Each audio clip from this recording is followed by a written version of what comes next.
Bismillahirrahmanirrahim. Assalamualaikum warahmatullahi wabarakatuh. Innal hamdalillah nahmaduhu wa nasta'inuhu wa nastaghfiruh wa na'udzu billahi min shururi anfusina wa min sayyiati a'malina. من يهده الله فلا مضل له ومن يضلل فلا هادي له أشهد أن لا إله إلا الله وحده لا شريك له وأشهد أن محمدا عبده ورسوله اللهم آت نفسي تقواها وزكيها أنت خير من زكاها أنت وليها ومولاها Amin, amma ba'du. Ikhwatul iman, ikhwatu fiddin, a'azakumullah wa uhibbukum fillah. Alhamdulillah, alhamdulillah, summa alhamdulillah. Alhamdulillah ikhwan, dengan limpah kurnia daripada Allah, kita sambung majlis ta'lim. Malam ini kita masuk muka surat 42, fakta yang ke-7. Rasanya fakta ke-7, fakta ke-8 dan fakta ke-9 sampailah fakta ke-10. Yang ni adalah package. Dia berjalan seiring dan sejalan. Tidak ada orang, cuba tengok fakta ke-7. Fakta tuduhan. Fakta tu jawapan. Tuduhan ke-7, Wahabi dan sifat 20. Orang kata bahawa Wahabi ialah mereka yang tidak mempelajari kaedah sifat 20. Orang kata nak kenal Wahabi itu mereka tak mengaji sifat 20. Sifat 20 mereka tak mengaji, itu mereka Wahabi. Baik, tajuk dia dulu. Automatically orang ni kalau dia belajar sifat 20, dia mesti ada fakta ke-8, ilmu kalam. Dia automatik. Tak ada orang belajar sifat 20 yang tak belajar ilmu kalam. Tak ada. Sifat 20 itu dari ilmu kalam.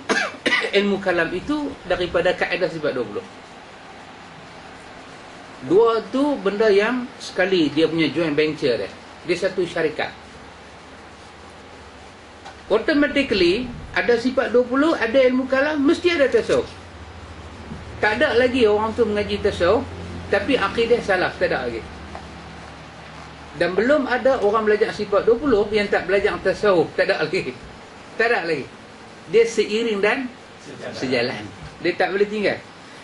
Dia masuk yang ke-10, fakta yang ke-10, sekaligus ambil. Belajar sifat 20, belajar ilmu kalam, belajar tasawuf. Tak ada yang tak buat bid'ah.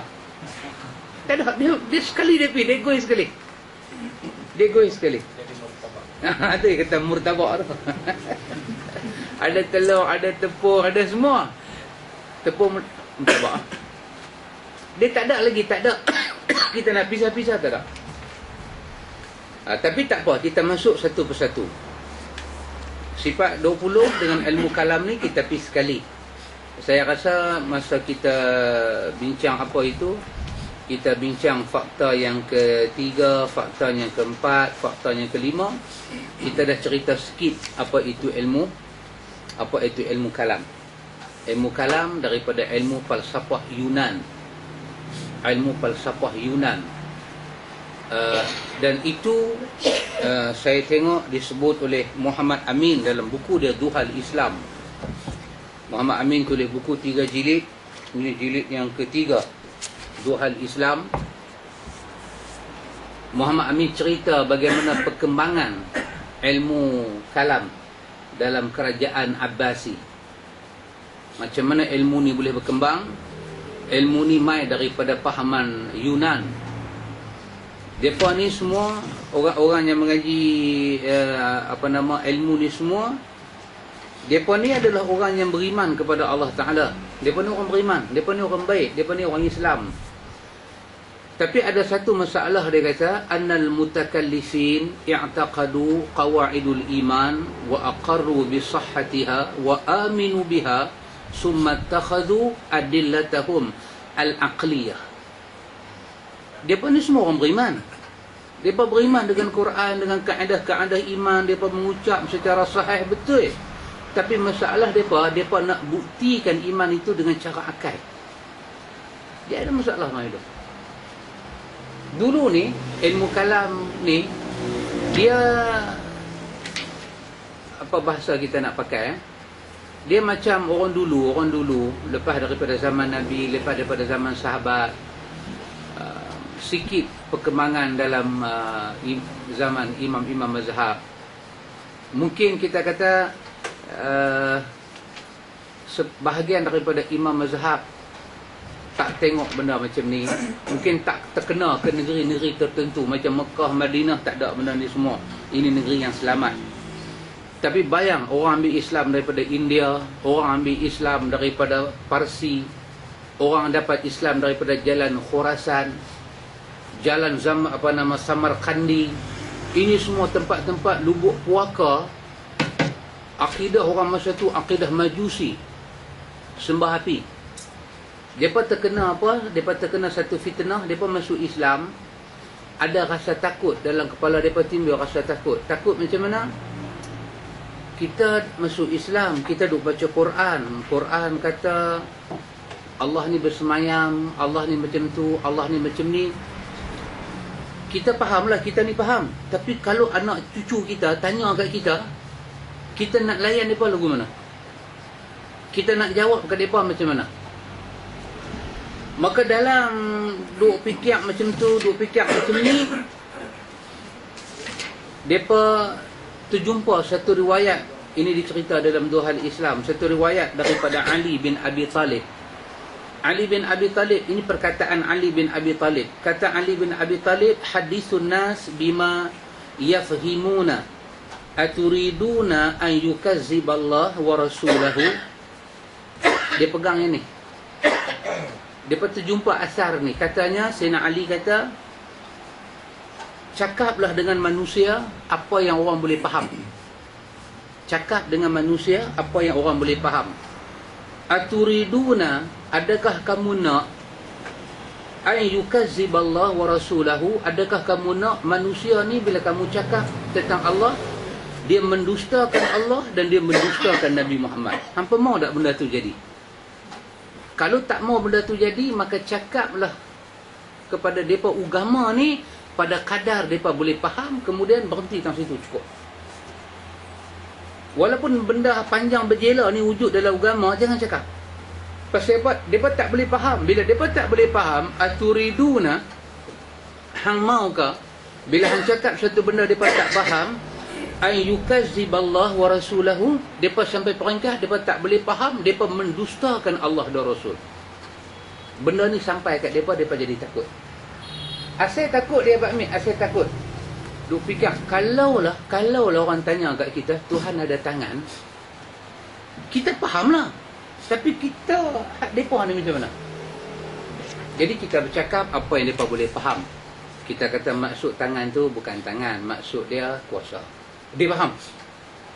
Kalau kita kata maksud tangan tu tangan, tapi tak sama macam tangan kita, dia tanya pula, macam mana tangan boleh tak sama? Dia tanya lagi, yang kata tangan tak sama tu macam mana? Jadi benda ni semua kalau kita terang, saat ni kita kata, ya Tuhan ada tangan tapi tak sama. Dia tanya lagi, kalau Tuhan ada tangan, jari dia boleh bergerak tak? Oh, dia kata ni, Sayyidina Ali dah bagi ingat, jangan bagi manusia dustakan Allah. Jadi bagi cakap satu benda, dia faham. Tangan tu maksud dia kuasa. Oh, budak tu faham kuasa. Awak tak kata tangan. Tangan tu kan kita boleh angkat. Benda berat kita boleh angkat, mana kedekat tangan lah. Oh, budak tu faham. Daripada rasa tak mau bagi orang rosak agama, dia cipta kaedah takut ni. Turun satu generasi, yang rasa takut tu telah jadi syarat pengajian dalam agama. Boleh faham tak Pak Amir? Macam mana dia punya, orang putih kata apa Pak Cik? Starting dia tu.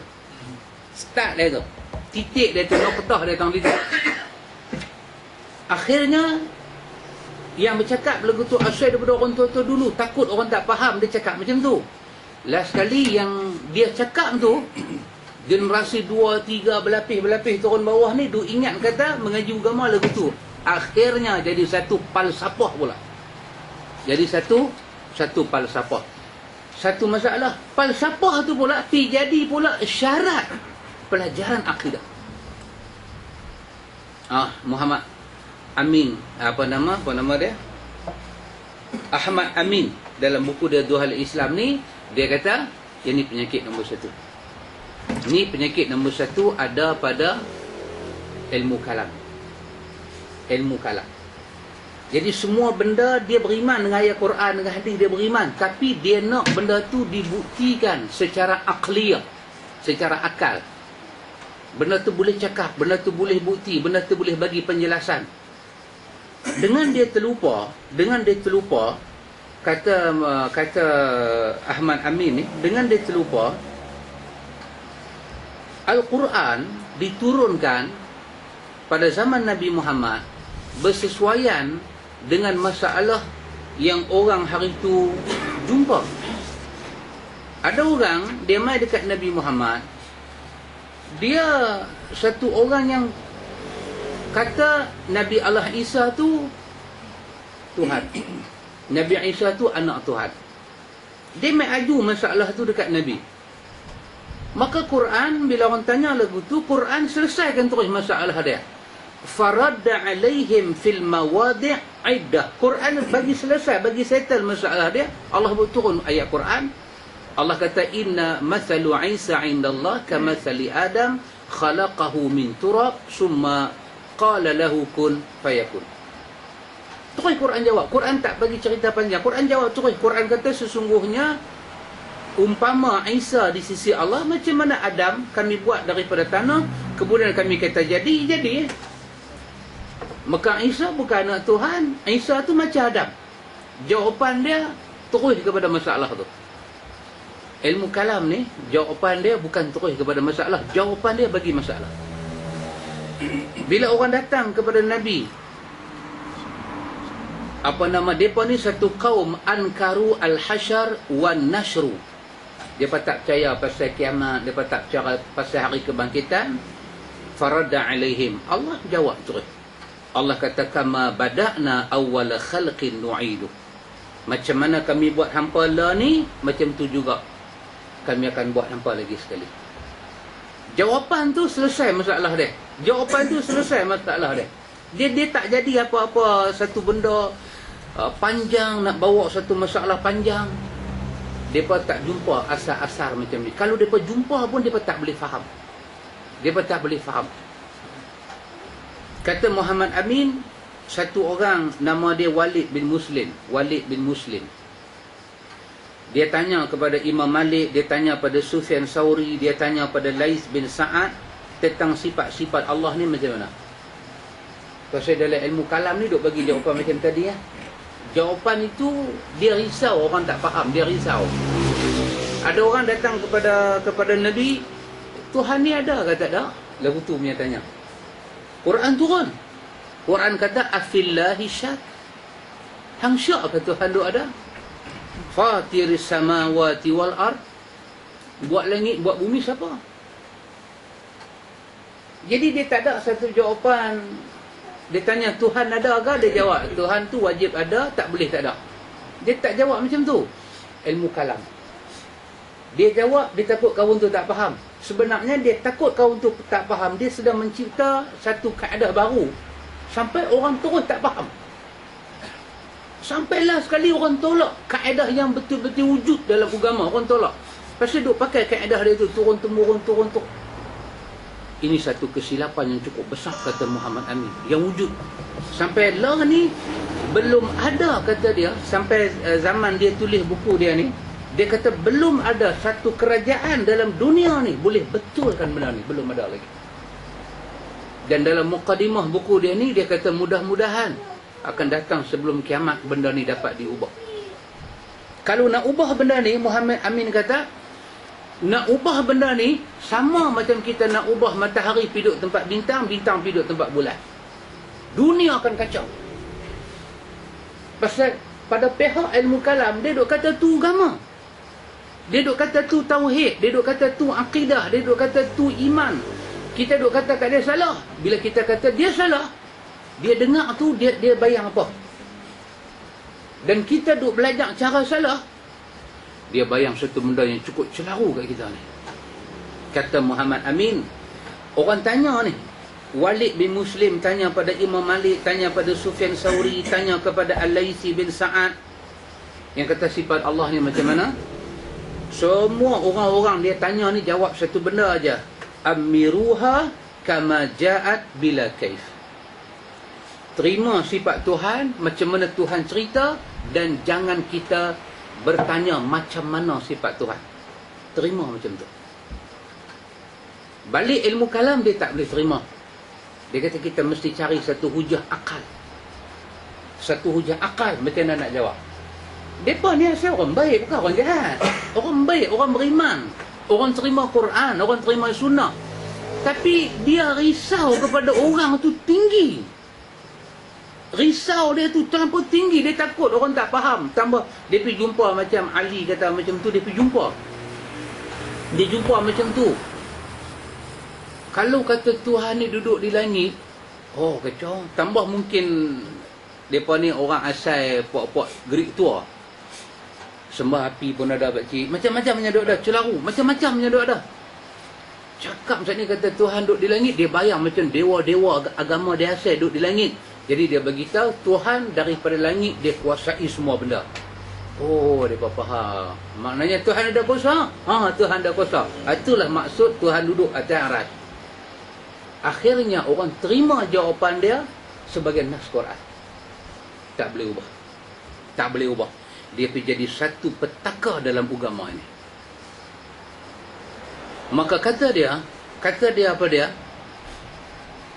Fahaula'i ra'au uquf indama ja'a fi din min ghairi tafsir.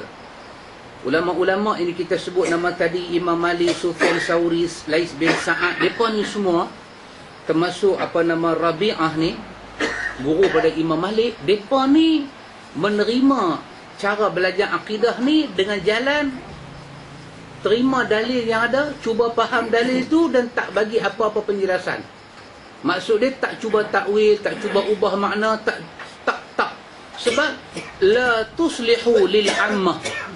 Benda tu tak ada apa kepentingan kepada umat. Sebab benda ni berhubung dengan sifat Allah dan akal manusia sangat nak faham tak boleh. Berdasarkan apa Allah Ta'ala cerita, kita faham tak kat tu. Hak baki tu kita serah pada Allah tanpa kita bertanya macam mana. Kita belajar apa yang Allah Ta'ala kata dan kita boleh faham benda Allah Ta'ala kata. Tapi dia kata apa dia? Dia kata amma tariqatul mutakallifin wa syuyukhuhum fataghayir hadhil aslihin faminhum aminu billah wa ma ja'a bihi rasul. Tapi jalan mutakallimin ni, jalan sifat 20 ni, jalan ahlu kalam ni dan syekh-syekh mereka ni fataghayir, dia ubah. Bila dia ubah, dia tak sedar apa yang dia buat. Dia telah ubah satu benda yang cukup tak boleh ubah. Apa dia? Sifat-sifat Tuhan. Bila dia ubah, setiap benda dia ubah tu dia bubuh satu nama lain. Dia takut orang tak faham, tapi dia tak sedar telah berlaku tahrif, pengubahan lafaz dan makna. Yang ni dia tak faham. Pasal apa? Sebab mereka ni mementingkan biadillatil aqliyah al-mantiqiyah. Mereka lebih mementingkan benda tu boleh dibukti secara akal dan secara mantik. Sampai pada peringkat mereka masuk pada daerah mereka tak boleh masuk, iaitu pada sifat Allah, pada ayat Allah. Maka benda ni menimbul masalah daripada zaman hari itu sampai zaman dia tulis buku dia. Yang tu kita cerita apa yang dia sebut. Lepas tu kata Muhammad Amin, dia kata fal muhafizuna fid din. Apa jalan kita nak bagi agama kita ni jadi elok bila kita belajar akidah? Dia kata tak ada jalan. Al-uquf 'indan nas. kita kena belajar uquf. Uquf ni maksud dia apa? Berhenti. Dia kata uquf daripada Arafah kan, tapi berhenti duduk kat situ. Bila ada nas, kita berhenti. Kita terima nas tu. Wa natqu bima natqu bihi fil hudud al-fazih. Kita bercakap pada batas yang lafaz nas benarkan kita cakap. Wa sukut amma sakata anhu. Kita diam bila nas mendiamkan diri. Maka kita akan selamat daripada manhaj falasafah dan manhaj mutakallimin. Kita akan selamat. Sebab manhaj depa punya jalan manhaj adalah jalan nak buktikan sesuatu itu dengan biadillatihim al-aqliyah. Dia nak suatu bukti secara akal. Pasal apa? Benda ni ada kena mengena dengan agama asal-asal dia belajar. Ini kata Muhammad Amin dalam buku dia, Duhal Islam. Jadi ikhwan, kalau orang kata kepada kita, pasal apa kita tak boleh terima ilmu kalam, kita kata satu ilmu yang asal dia ada masalah. Baik, apa kena mengena pula dengan sifat 20 ni? Tengok. Orang kata Wahabi ialah mereka yang tidak belajar sifat 20. Ya. Sifat 20 tu apa dia? Sifat 20 tu 20 sifat siapa? 20 sifat Tuhan lah. Yang kata sifat 20 tu bukan 20 sifat TYT ke pengulu JKK ke. Dah 20 sifat tu sifat Tuhan. Jangan main-main. 20 sifat tu sifat Tuhan. 20 yang wajib, 20 yang istihalatul mustahil, satu yang harus. 4 sifat wajib Nabi, 1 sifat harus bagi Nabi, 4 sifat mustahil. Campur semua 50. Nama dia Qawaidul Iman, nama dia Aqidatul Khamsin. Sifat 20 ni kalau kita pergi belajar dalam buku, dia nama dengan Aqidatul Khamsin. Aqidah 50. Macam mana jadi 50 Pak Amir? 2 sifat wajib 20. 20 sifat mustahil campur jadi berapa? 40. Kan? 1 sifat harus bagi Tuhan. Jadi 41. 4 sifat wajib bagi Nabi 45. 4 sifat mustahil bagi Nabi, 1 sifat harus bagi Nabi. 50 tu nama dia Aqidatul Khamsin. 50 Aqidah 50. Aqidah 50 tu dengan nama yang lain sifat 20. Pasal dia nak sabitkan 20 kepada Tuhan dan nak menolak 20 yang mustahil. Dia panggil istihalatul mustahil. Tak dengar? Siapa tak dengar? Tak dengar? Dah kuat sangat lah. Dah kuat dah? Habis lah. Tak lagi dia pecah ni. Jangan main-main. Tak pasal ke depan sikit. Maklum dengar maklum? Baik. Yang tu kita namakan dengan 50 akidah. Akidah 50. Baik. Orang kata, yang kata Wahabi ni siapa dia? Depa ni akidah 50 tak belajar. Bila tak belajar akidah 50, depa tak belajar sifat Tuhan. Itu tomahan. Kalau tak belajar sifat 20, maksud dia tak belajar sifat Tuhan. Baik. Jika demikian takrif Wahabi, maka Imam Syafi'i rahimahullah dan seluruh para ulama salaf juga adalah Wahabi. Kerana mereka tak pernah kenal apatah lagi belajar dan mengajar sifat 20 pada orang Islam di zaman mereka. Kalau itulah yang dimaksudkan Wahabi, dia tak belajar sifat 20, maka Imam Syafi'i beranak tahun sifat 20 tak ada. Bapa Wahabi dia sifat 20 ni main daripada mana? Main daripada yang kita duk baca dalam Al-Ibanah kan. Kita Al-Ibanah cuba kita tengok muka surat 2 balik di rumah nantilah. Iaitu pada tajuk siapa dia Imam Abu Hasan Al-Asy'ari. Dia kata Imam Abu Hasan beranak pada tahun 260 Hijrah. Dia beranak pada tahun bila? 260 Hijrah. Imam Syafi'i mati bila? 204 Hijrah. Mati Imam Syafi'i sifat 20 tak ada lagi. Tapi ilmu kalam dah ada dah. Ilmu yang duk gui akidah tauhid dengan cara akal dah ada. Tapi yang kata akidah 50 ni pengasas dia tak ada lagi. Dia beranak 260. Jadi kalaulah tak belajar sifat 20 tu Wahabi, habis ni kerajaan Malaysia ni kerajaan Wahabi. Sebab mazhab besar di Malaysia apa dia panjang? Syafi'i . Macam Imam Syafi'i tak jumpa, Imam Abu Hanifah tak jumpa, Imam Malik tak jumpa. Last imam yang jumpa saya Imam Ahmad bin Hanbal. Tu pun tak lama.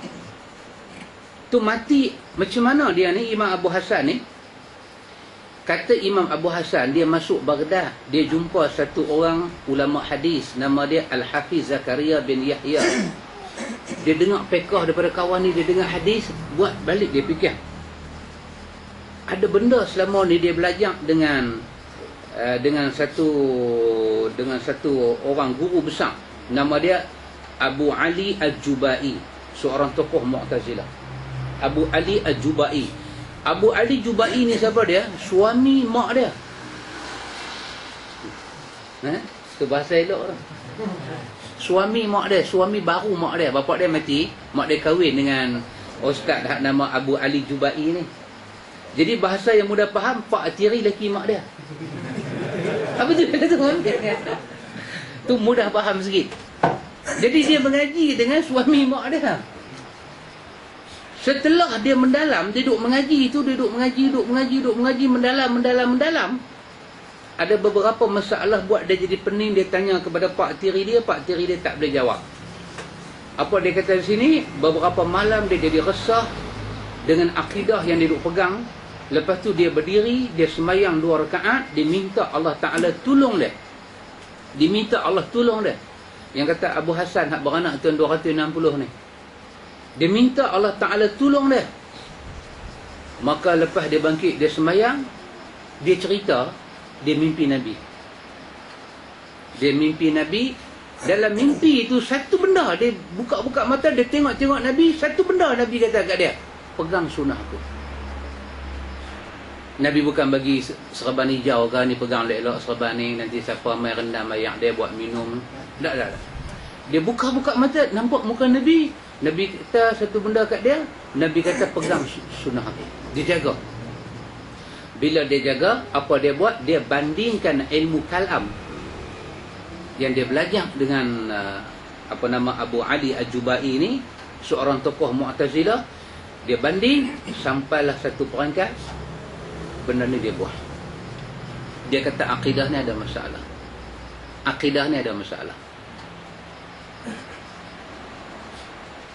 Mai pula satu masa dia jadi satu orang yang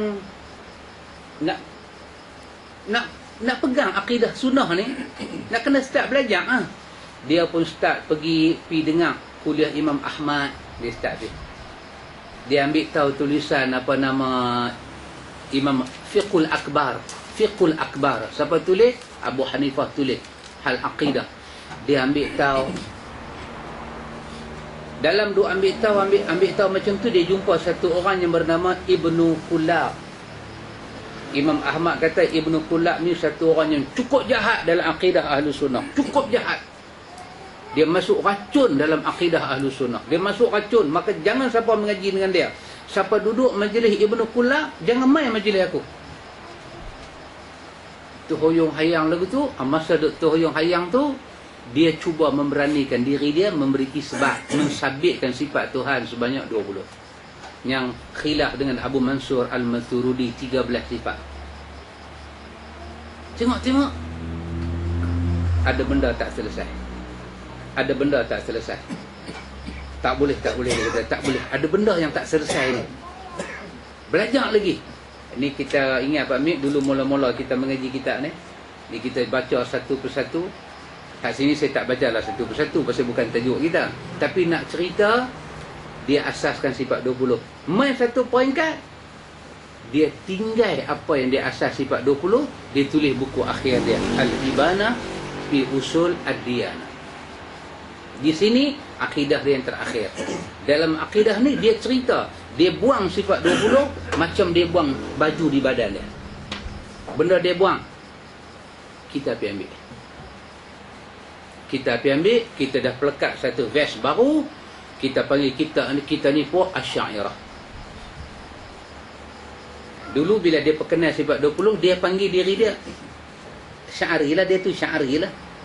Siapa yang ikut dia, Asy'ariyah lah. Dia buang. Bila dia buang, masalah dia apa dia? Ni, hak rebus tak hempuk ni. Bakar tak kentung ni. Anak-anak murid. Anak-anak murid sampai mati kata ni bukan buku dia. Dalam Muqaddimah ni, Imam Zahabi kata ni buku dia. Ibnu Katsir kata ni buku dia. Baihaqi kata ni buku dia. Imam Ibn Taymiyah, Imam Nawawi, semua kata ni buku Abu Hasan Asy'ari yang akhir. Orang tak boleh terima sebab tulisan dia yang akhir ni bercanggah dengan ilmu sifat 20. Canggah. Bercanggah. Kita belajar memberi nama sifat 20 tu pun satu masalah dah. Satu masalah dah. Bagi nama tu sifat 20 dah masalah. Pasal apa? Yang bagi sifat Tuhan adalah Tuhan sendiri. Kita tak bagi sifat Tuhan. Kita terima, kita beriman, kita pakai yang tu. Dalam pelajaran akidah, tak ada yang kata sifat Tuhan start dengan wujud. Tak ada. Bila orang tak percaya Tuhan, turun ayat Quran, afillahi syah, hang tak percaya Tuhan? Siapa berturun hujan? Dia tak pergi kata pada orang tu, Allah wujud. Mana boleh tak wujud? Mesti wujud. Quran tak main macam tu. Quran tak main wujud itu sifat Allah. Dah, tak payah sebut. Lepas tu qidam. Sifat Allah nombor 2 qidam. Kita pergi bagi sifat satu-satu ke Tuhan. Sampai 20 kita berhenti. Lepas tu kita pergi bagi satu sifat, kita sebut lawan sifat dia. Dia tak boleh lawan dengan sifat ni. Kesemua ni pakai alasan apa? Alasan aqliyah mantiqiyah.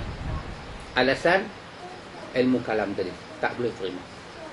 Kita tak boleh terima. Ibn Qayyim kata apa? Ibn Qayyim kata, kalau hampa jumpa orang kata Allah bersifat dengan qidam, satu benda apa kena ingat. Qidam bukan sifat Tuhan. Qidam sekadar nak bagi tahu kata Allah Ta'ala itu wujud. Dia adalah awal. Dan awal dia tak start dengan siapa-siapa awal lagi. Tak ada. Dia yang paling awal. Qidam, Ibn Qayyim kata, qidam bukan daripada sifat Allah Ta'ala. Tak boleh masuk dalam sifat 20 tu, satu daripada sifat Allah, qidam tak boleh.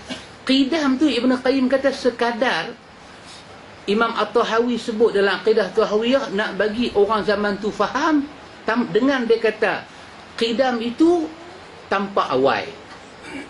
Dia pakai untuk bagi orang tu faham, tapi qidam tu bukan sifat Tuhan. Tapi dalam sifat 20, qidam tu duduk nombor 2, sifat Tuhan.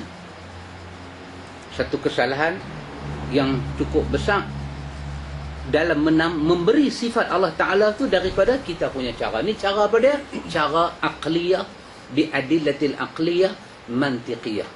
Daripada falsafah Yunan. Kata pengarang buku kita ni, apa yang jelas sebagaimana as-sunnah yang digelar sebagai Wahabi, Imam Syafi'i bersama para ulama ahlu sunnah wal jamaah seluruhnya mempelajari kesemua sifat Allah tanpa hanya terhad kepada sifat 20 sifat sahaja. Mereka menetapkan sifat-sifat itu tanpa tashbih dan tanpa ta'wil. Daripada zaman Imam Syafi'i tak pernah orang sebut sifat 20, tak pernah. Tambah mai pula zaman kita, siapa semayang tak belayak sifat 20, semayang tak sah. Siapa duk semayang tak belajar sifat 20, semayang tak sah. Kacau tu pelan duk main, bukan duk pi, dia duk main. Duk pening kepala, tak duk napai wujud, qidam, baqa, mukhalafah. Quran kata apa dia? Quran kata walam yakul lahu kufuwan ahad. Sifat 20 bubuh nama Tuhan, sifat Tuhan mukhalafah lil hawadith. Dia tak pakai yang Quran sebut tu, dia bubuh nama dia. Mukhalafatuhu lil hawadis. Quran kata apa dia? Laisa kamitslihi syai'un. Allah sendiri bagi tahu diri dia tak sama dengan benda lain. Guna bahasa Quran, laisa kamitslihi syai'un. Sifat 20 dia tak pakai ayat ni. Dia pakai mukhalafatuhu lil hawadis. Ada masalah. Ada masalah. Bubuh nama sifat 20 pun ada masalah. Satu persatu dihalusi sifat-sifat tu pun lagi satu masalah. Lepas tu duk buat perbandingan jisim, arad, jauhar, jawahir. Oh, lagi satu masalah.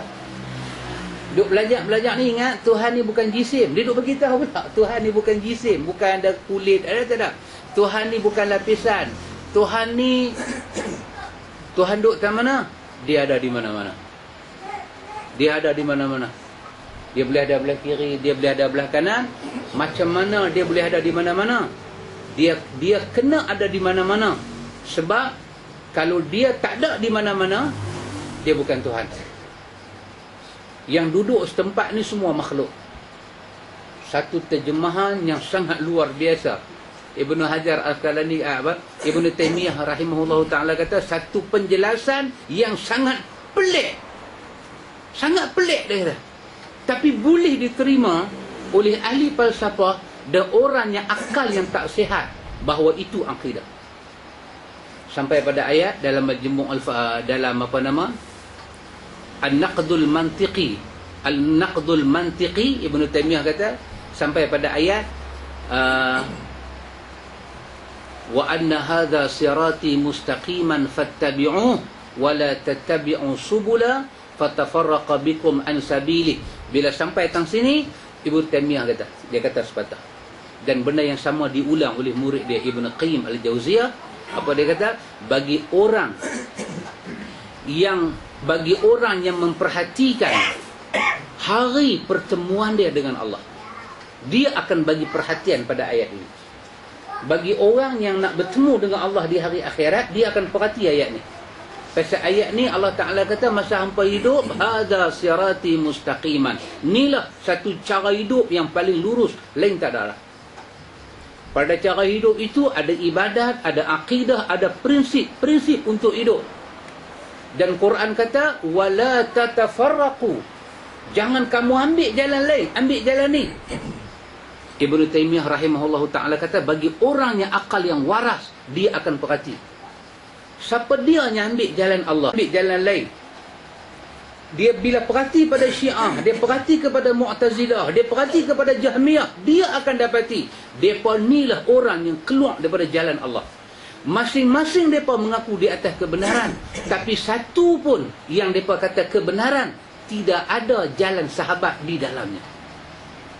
Sedangkan Quran kata, inilah jalan yang paling benar, iaitu jalan Nabi didik para sahabat dia. Golongan-golongan ni semua satu pun tak duduk di atas manhaj para sahabat. Maka bagi orang yang rasa nak bertemu dengan Tuhan dia, dan dia ada akal yang waras, dia akan menyelisih daripada akidah sampai akhlak dengan orang-orang ini semua. Itu kata Ibnu Qayyim. Itu kata Ibnu Taimiyah, diulang balik oleh Imam Ibnu Qayyim. Subhanallah. Jadi jalan kita belajar sifat 20 ni ikhwan, bukan daripada jalan Ahlus Sunnah, tak ada. Tak terkenal sifat 20 ni bukan daripada mazhab Ahlus Sunnah. Dia daripada jalan falsafah, dia daripada jalan ilmu kalam, dia beranak daripada Mu'tazilah, dia lahir mai daripada Jahmiyah. Akhirnya tokoh besar-besar yang dulunya terikat dengan mazhab ni, depa buang akidah lagu ni ke tong sampah. Depa kembali kepada akidah para sahabat. Jalan inilah yang menyelamatkan manusia. Kata pengarang kitab ni, dia kata, dia ulang perkataan Imam Syafi'i. Kata Imam Syafi'i, dia kata yang ni ada dalam Fathul Bari jilid yang ke-13. Allah mempunyai nama-nama dan sifat yang tak boleh siapa pun menolaknya. Siapa yang menyalahinya setelah nyata hujah ke atasnya, maka sesungguhnya dia telah kufur kepada Allah. Dah tertegak dah macam mana akidah Quran, macam mana akidah sunnah dengan jalan Ahlus Sunnah wal Jamaah. Dah faham dah jelas. Dia tak mau pakai juga. Dia tak mau pakai juga. Dia tak mau terima nama Tuhan. Dia tak mau terima sifat-sifat Tuhan. Kata Imam Syafi'i, sesungguhnya dia telah kufur kepada Allah. Dia kufur kepada Allah. Rukun iman kepada Allah, malaikat, kitab, para nabi. Apa makna kufur kepada Allah? Sifat-sifat Allah ni, nama Allah ni kita panggil barang taufiqiyah, barang yang kita tak boleh terlibat. Allah yang bagi tahu. Nas, dia memerlukan dalil. Pasal ini bukan sebarangan. Kita bukan boleh duk pergi bagi tahu. Saya ingat rukun negara ni kena tukar daripada 5 kita buat 4 cukup. Jangan. Jangan buat pasal. Orang buat rukun negara tu lepas 13 Mei. Tu Razak buat lepas 13 Mei. Dia buat tu bukan dia duduk kena kopi tepi kedai jalan ni. Apa nak buat dah? Dia ada kertas putih. Dia ada bincang orang tertentu. Orang lagu kita ni cakap macam mana buih mulut tak pakai. Ini rukun negara, bukan hal tauhid. Tiba-tiba rukun negara kita tak boleh campur tangan orang tertentu, tiba-tiba sifat Tuhan kita masuk campur. Hang daripada dia ni. Hang daripada dia ni. Yang duk campur sifat Tuhan, nama Tuhan duk pindah ke tubuh kau ni, ini kerja Kristian. Yang pandai-pandai pergi kata Isa tu siapa dia, pandai-pandai pergi kata Maryam tu macam mana dengan Tuhan, ini perangai mereka, bukan kita. Kita tak boleh. Kita macam mana dia cerita tadi, ditanya kepada ulama-ulama sunnah macam mana sifat Allah, macam mana nama-nama Allah ni, ulama sunnah jawab amiruha kama ja'at bila kaif. Terima macam mana Tuhan buat turun tanpa tanya macam mana. Bahasa Quran sangat boleh faham. Tak ada yang tak dapat difaham. Semua boleh difaham. Tapi cara dia macam mana kita tak. Ini baru nama dia belajar cara Ahlus Sunnah. Adapun sebelum tertegaknya hujah, maka sesungguhnya dia dimaafkan di atas kejahilan itu kerana ilmu yang demikian tak boleh dicapai melalui akal, mimpi atau fikiran. Dia belajar sifat 20, dia mati dengan ayat tu. Dia mati duk percaya kata khidam sifat Tuhan. Dia mati dalam keadaan duk percaya kaunuhu qadiran, kaunuhu muridan, hal keadaan Tuhan, hal keadaan Tuhan.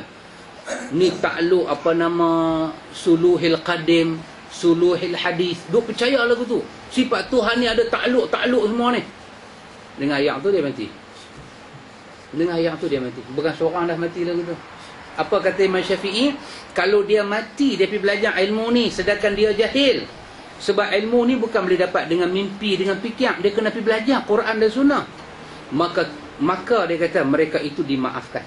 Allah akan maafkan dia. Kalau memang tak sampai seru. Yang kacau ni, dia duduk dengar hari-hari. Dia dengar, dia tu kata Allah ni ada rububiyah. Dia tutup TV, dia buka. Dia buka TV lain yang kata wujud, lawan dia tak wujud. Dia kata ni baru betul. Dia duduk tempih satu-satu. Dia tempih. Tak mau dengar. Tambah pula ustaz dia pergi ugut. Hampir belajar. Ambil belajar, dia kata Tuhan ada tangan, Tuhan ada kaki. Yang tu semua tokoh Hindu, bukan Tuhan, anda tak? Naik takut. Hang bayang, hang kata Tuhan ada tangan. Hang cuba hang sembayang. Hang takbir tu cuba bayang tangan Tuhan. Hang jadi apa? Hang jangan main-main. Hang Islam cara zahir, hang murtad cara batin. Kena lagu tu punya ayat. Tak pecah peluh buat min. Yang kata ni tu dia punya serban. Hijau pula buah tebau. Yang kata tu. Tak pecah peluh kita. Takut. Kita takut. Ya, yang kita belajar ni boleh hilang. Kata Imam Syafi'i, mereka diampun kalau mereka ni orang yang tak tahu apa. Maka kita mesti menetapkan sifat-sifat ini dan kita juga menafikan tashbih. Kalau kata ada tangan, ada apa ni semua bagi Tuhan, kita menolak tashbih. Tangan yang takkan sama dengan makhluk. Mana kita tahu? Pasal Quran kata laisa kamitslihi syai', tak sama. Allah cerita sifat dia, lepas tu Allah kata tak sama. Habis kita beriman lah dengan dia. Nak soal balik, Imam Malik kata dapat dosa bidah. Beriman. Ini pasal ikhwatul iman, kita tak belajar sifat 20 langsung tak wujud zaman Nabi, bukan daripada aliran mazhab Syafi'i, dan menamakan sifat 20 dengan 20 itu pun ada masalah. Lepas tu mensabitkan Allah dengan 20 sifat yang tidak sabit dalam nas Quran, satu lagi masalah. Kita tak boleh pandai-pandai pergi buah ni untuk ini sifat Tuhan. Tak boleh, sekali-kali tak boleh. Dia kena datang daripada jalan Al-Quran, dia kena datang daripada jalan sunnah Nabi SAW. Pasal itu pelajaran akidah sunnah dia jelas. Dia start dengan la ilaha illallah. Habis. Kata Imam At-Tahawi, apa dia kata? Kami bercakap dengan apa yang kami yakin berdasarkan petunjuk daripada Allah. Allah itu annallaha wahidun la syarikalah. Allah itu esa, tidak ada sekutu baginya. Habis, boleh faham. Maksud yang kata tak ada syirik tu apa dia? Tak. Tolak syirik rububiyah, tolak syirik uluhiyah, tolak pada asma' dan sifat. Tolak. Bersihkan tauhid kita. Tiga-tiga tauhid itu bebaskan dia daripada syirik. Rububiyah milik Allah, uluhiyah milik Allah, asma' dan sifat milik Allah. Sifat Allah mengetahui benda gaib. Jangan duk buh dekat bomo, dekat siapa-siapa ni, jangan. Jangan pibut lama dia pibut sifat gaib ni pada orang mati. Sembang pula panggil orang mati keluar daripada kubur masuk dalam badan Pak Wang besar ni. Sembang pula. Sembang. Kata, awak panggil kami mai. Kami duduk tidur dalam tu. Dia kata boleh minta maaf ni, minta maaf lah ni. Anak cucu ni buta perut sikit. Dia mengaku dia buta perut. Anak cucu ni buta perut sikit. Ni nak minta tolong dekat Tok Cepok. Tok Cepok dia panggil mai Pak Mi. Air liok meleleh. Tok Cepok, tangan Cepok meleleh air liok. Tak, 2-3 hari ni rasa tak berapa seronok duduk dalam rumah. Mau tak seronok dia kata. Dia tanam belakang pancok. Tok Cepok pun pergi keluar semua, tengok-tengok ada serungkui warna kuning. Warna kuning. Yang buat tu mesti keturunan raja warna kuning. Raja punya keturunan. Tak tu. Tengok-tengok macam-macam dok dah. Habis tak apa dah, selamat pagar rumah semua tu Cepok nak balik. Nak tanya satu dekat tok ni, apa lagi? Ni kami mejoh ni, penat ni. Yalah nak tanya satu, Tok Cepok di sana duduk tak mana? Mana lagi duduk alam barzah ha? Betul punya Cepok. Dia ingat dia berubah. Dia ingat berubah. Dia ingat benda tu betul. Dia ingat menurun. Dia duduk syirik dengan Tuhan. Quran kata min wara'il barzakhin ila yaumi yub'atsun. Yang masuk ke alam barzah hari kiamat baru keluar. Itu Quran. Itu sifat Allah saja yang tahu benda gaib. Dia buat melawak dengan benda ni semua. Dia tak lepas tauhid asma' dan sifat. Dia tak lepas tauhid asma' ni dan sifat. Sifat Allah mengetahui benda gaib. Dia hanya wujudkan benda gaib. Duk pergi tanya kat orang ni. Ni barang hilang, tolong tengok sah. Tapi kalau hak bomo lagi satu tu tak apa. Hampa main orang je. Ni main pasal apa? Pasal budak Nora kan? Bomo tu tak apa. Bomo tu tak masuk sini. Budak Nora tu keras dah kan? Pulut ada pulut. Ada pulut. Telur ada. 3 aja. Lain mana? Lain tak nampak dia dah. Wahai mambang, tolong standby. Rezeki kita sudah sampai. Aku hulur hamba tolong capai. Itu tak apa. Lagu tengok dalam ayat. Lagu tu tengok dalam ayat. Nampak tak ujung tu? Nampak tak ujung tu? Nampak? Ambil lilin titik. Titik lilin dalam ayat. Jadi orang. Ambil ramah. Ni orang tak guna duk buat hang. Main ke? Bubuh atas nama berubat tapi dah pindah sifat Tuhan kepada makhluk, syirik punya raja. Bila sebut Allah itu innallaha wahidun la syarikalah, Allah itu esa, Allah itu satu, tidak ada syirik, kena bebas daripada semua syirik. Rububiyah milik Allah, uluhiyah milik Allah, asma' dan sifat, dan semua tu berdasarkan keterangan daripada sisi Allah. Kita belajar sifat 20, kita belajar ilmu kalam. Sampai satu peringkat, orang duk belajar sifat 20 ni boleh berubat orang. Orang nak belajar sifat kalam ni pun pergi bomo lagi. Kita kata yang kata mengaji akidah sifat 20 lagu mana? Dia kata ini khatiar. Tuan, kita ni boleh tahu benda gaib ke? Dia jawab cara sifat 20. Dia kata ini benda harus bagi Tuhan. Kalau Tuhan nak bagi ke siapa-siapa, boleh. Cara jawab tu tak ada akidah. Quran kata dalam surah Jin, Allah kata yang kami bagi tahu sikit benda gaib hanya pada satu orang aja, Rasul yang kami utuskan saja. Dia tahu sikit, lain tak tahu. Lain tak boleh tahunya benda gaib, tak boleh tahu. Tipu. Kalau dia tahu dia bela jin.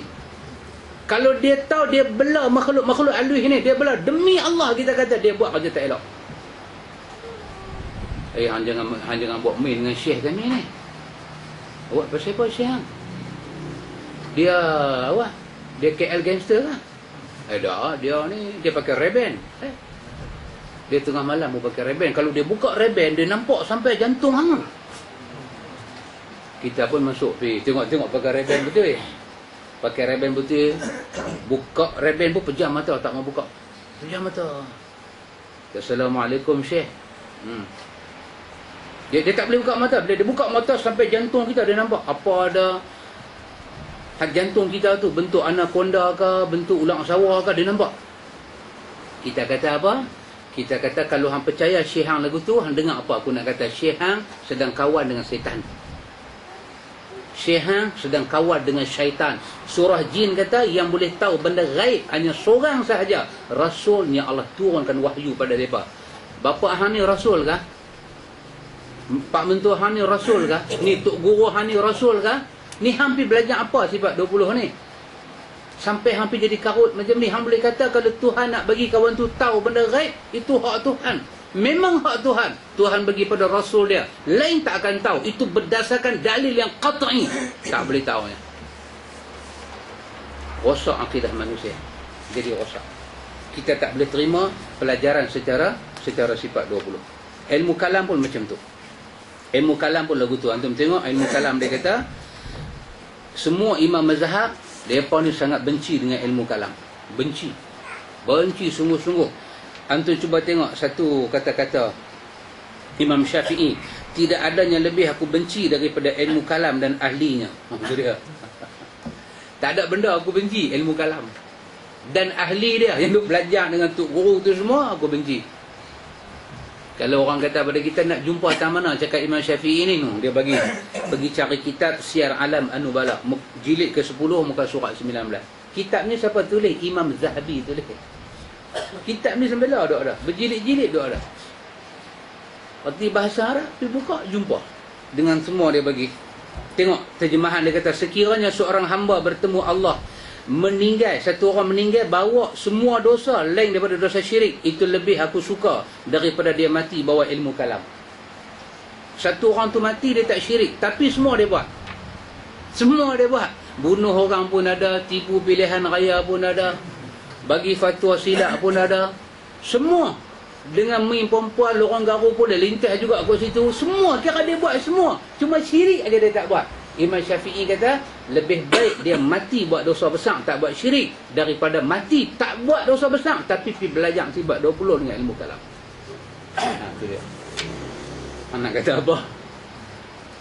Bagi orang yang dia dengar kita cakap, dia nak cari kebenaran, dia boleh cari dalam Al-Bidayah wa Nihayah. Siapa tulis? Imam Ibn Kathir. Dia cari kebenaran kat situ. Bagi orang dia dengar dia tak mau cari hidayah, apa kata lagu tu? Habis main nombor ekor dengan mengaji, main nombor ekor lagi baik kan? Dia tanya kita.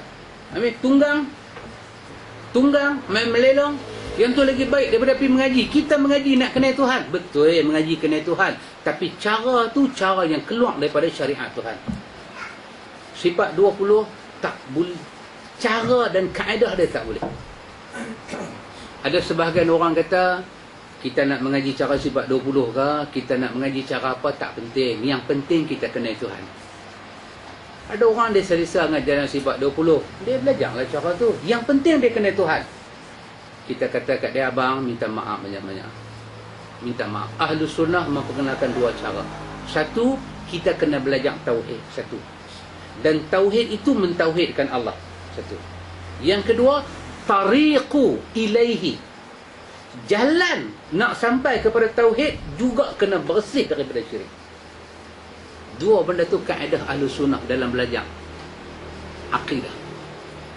Jadi tak benar kalau kita kata boleh belajarlah apa kaedah pun, janji hang kenal Tuhan. Demi Allah, Imam At-Tahawi dalam Aqidah Tahawiyah kata kalau hang keluar belajar tauhid tapi hang tak pakai jalan akidah, demi Allah hang tak akan kenal Tuhan dia. Itu Aqidah At-Tahawiyah ditulis oleh Imam At-Tahawi. Jadi ulama sunnah seorang pun tak menerima kaedah macam ni. Yang orang hari ni duk jajah. Dia kata apa? Kalaulah manusia tahu bahawa hawa nafsu tu ada dalam ilmu kalam. Kalau kita tahu tang mana masalah ilmu kalam ni, nescaya mereka lari daripadanya seperti mereka lari daripada singa. Kalau hampa tahu lah yang kata belajar ilmu kalam sifat 20 ni bahaya, ni saya hampa nanti tengok dia tu macam singa. Hampa tengok ustaz tu sejak kata malam ni nak belajar qidam, hampa cunggik terus pi pasar malam lah. Rupanya kadang-kadang pi pasar malam bagi juga Pak Amir. Kadang-kadang pi pasar malam. Kalau di masjid duk ada duk pi mengaji ni malam ni kita nak belajar apa dia? Qaunuhu. Ikut saya qaunuhu. Semua kaya qaunuhu. Qadiman. Nak belajar. Tak apa. Turun pelan-pelan, start kereta pergi kena cendol tak mana-mana. Ya, kalau hantau masalah sifat 20 tu, kalau hantau masalah ilmu kalam tu, hang lari macam mana hang lari daripada singa. Tengok Pak Mik lagi satu. Ni semua jenis cakap bagi sakit hati ni. Imam Syafi'i kata apa? Hukuman aku terhadap ahli kalam, aku nak bagi hukuman siapa pergi belajar ilmu ni, hendaklah dipukul dengan pelepah kurma. Lah kita pelepah nyok. Siapa pergi mengaji ilmu ni, sidai pelepah nyok tengah belakang. Lepas tu naik ke atas unta, dibawa keliling orang ramai, sambil kita sebut kuat-kuat, inilah balasan orang meninggalkan kitab dan sunnah lalu menghadap ke arah ilmu kalam. Tu hukuman dia. Ini nak jumpa di mana? Dalam Syiar Alam An-Nubala. Itu dia. Kalau buat hukuman ni, yang nanti kena mula semua ustaz-ustaz. Yang nanti duk kena dengan pelepah kurma ni Pak Mik, berbuat hati unta, arak satu kampung, ustaz. Ustaz nanti kena. Kata dia, apabila telah sahih sebuah hadis menurut pendapatnya, ini Imam Syafi'i cakap, ada dalam Syiar Alam An-Nubala juga, apabila telah sahih sebuah hadis menurut pendapatnya, maka beliau selalu mengikuti kandungan hadis tersebut. Dan hal terbaik yang ada pada dirinya adalah bahawa beliau tidak suka untuk masuk ke dalam perbahasan ilmu kalam. Beliau hanya bersemangat dalam membahaskan masalah-masalah fiqh. Imam Syafi'i kata Imam Imam Az-Zahabi cerita dalam Syiar An-Nubala, Imam Syafi'i ni terjadi kaji hadis. Ada dalam hadis sahih, dia akan cakap satu benda baik ada ke Imam Syafi'i. Kalau orang tanya pasal ilmu kalam, dia tak mau jawab. Dia tak mau jawab. Imam Malik nanti kata, tak ada soalan lain kan nak tanya? Tak ada soalan lain kan? Tak mau jawab. Pasal satu ilmu yang tak pernah wujud zaman Nabi dan zaman sahabat, ulama-ulama pun tak mau dengan ilmu ni. Lepas 300 tahun hijrah, baru ilmu ni mai. Dia mai, dia masuk, sampailah, tak boleh buang daripada diri. Anda tengok kesudahan orang belajar ilmu ni, dia nak pergi tak mana? Dia mai ke faktor 9, iaitu dia nak jadi orang tasawuf. Dia nak jadi orang tasawuf. Tasawuf ni satu masalah. Pasal apa? Ada 3 ilmu kita wajib belajar. Tauhid, tasawuf, fiqh. Tengok. Ni, dia nak jadi 3 adik-beradik. 3 adik-beradik ni dia nak mai. Bila dah selesai tauhid tu apa dia? Sifat 20. Cara ilmu kalam. Lepas tu dah habis dah satu kitab tauhid, nak belajar apa pula? Mai tasawuf pula.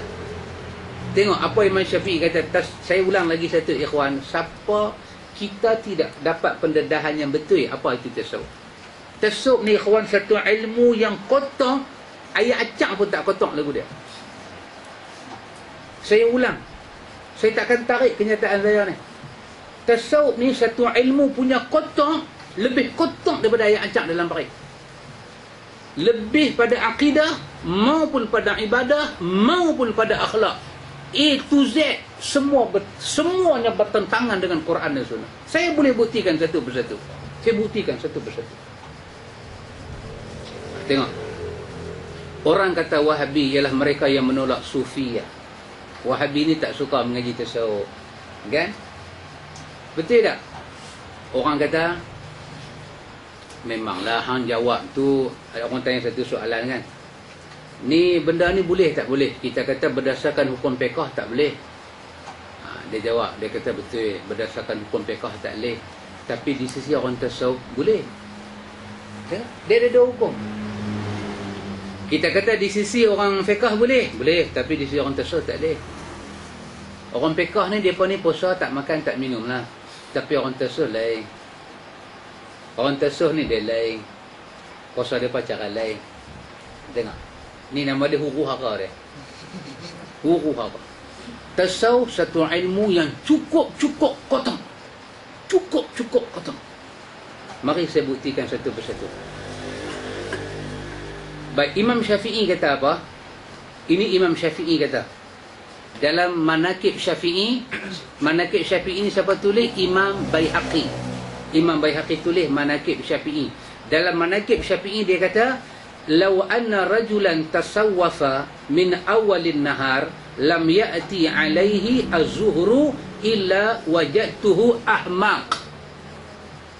Seandainya seorang jadi sufi, pengamal tasawuf di awal pagi, dia pergi belajar tasawuf pada awal pagi, maka sebelum zuhur engkau dapati dia termasuk orang yang paling bodoh. Bodoh tu main cepat. Ahmak ni bodoh kan? Tapi ahmak ni bodoh dalam bodoh. Kumpul semua orang bodoh, dia paling bodoh. Itu nama dia ahmak. Kalau dia start belajar tasawuf pada waktu pagi, sebelum masuk zuhur, dia akan keluar dengan bodoh. Imam Syafi'i kata apa dia? Ini ada dalam Hilyah Al-Ulama oleh Abu Nu'aim. Kata dia, usul tasawuf al-kaslu. Pokok asas kepada tasawuf malah. Malah itu asal kepada tasawuf. Bolehkah kita kata macam tu? Boleh. Saya buktikan beberapa nota kaki yang saya buat. Antum tengok. Yang pertama, antum kena tahu, tak ada orang belajar tasawuf ni dia boleh belajar dengan elok, melainkan akan ada pada diri dia hulu, melampau. Saya ulang. Mana-mana antum tengoklah nama tasawuf, nama sufi, nama tarekat, benda ni akan ada hulu. Ini saya buat nota kaki daripada dirasat fi tasawuf. Dirasat fi tasawuf oleh Dr. Ihsan Hilali Zahir. Satu buku besar. Dia tulis apa nama? Jenayah Tasawuf dan Sufi. Antum kena dapatkan buku tu. Saya nanti abang ke Ustaz Johan, setiap kita ni kena ada buku tu. Itu buku yang terakhir dia tulis sebelum dia dibunuh. Dia dibunuh. Siapa bunuh dia? Campur orang Sufi dengan orang Syiah, bom meja dia mengajak, mati dia. Jenazah dia dibawa keluar daripada Pakistan, daripada Madinah, terus telefon kerajaan Pakistan, bawa jenazah dia pergi ke Madinah, hantar hospital Madinah. Sampai di hospital Madinah, dia mati. Dia ditanam di baket. Dia daripada BA, Master sampai PhD Madinah. Dia balik ke Pakistan, dia tak boleh duduk. Dia tengok tasawuf, dia tengok orang Syiah, dia kata ni satu penjelmaan syaitan dalam agama. Dia karang buku pasal Syiah, dia karang buku pasal Qadiani, dia karang buku pasal tasawuf ni, dia karang buku. Dirasat fi tasawuf, satu buku yang menarik. Kita boleh terjemah darah hitam yang dicipta oleh orang tasawuf, merosakkan agama, sangat merosakkan. Daripada bahasa Arab pindah ke bahasa Urdu, daripada bahasa Urdu pindah ke bahasa Melayu. Kena baca buku-buku lagu tu, ikhwan. Ditulis oleh orang yang manhaj dia betul.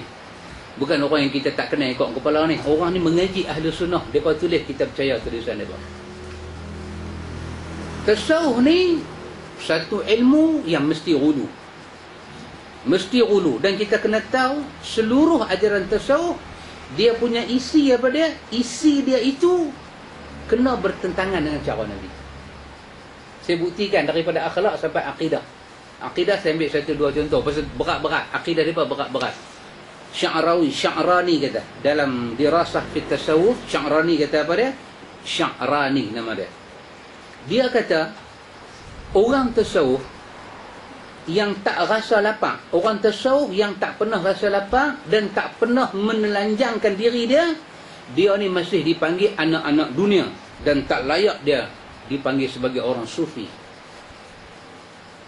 Nak masuk tasawuf, nak masuk hati ni bersih bertemu Allah, lapar kena rasa, jalan tengah jalan telanjang sekali kena rasa. Itu dia. Orang ni kita kata apa?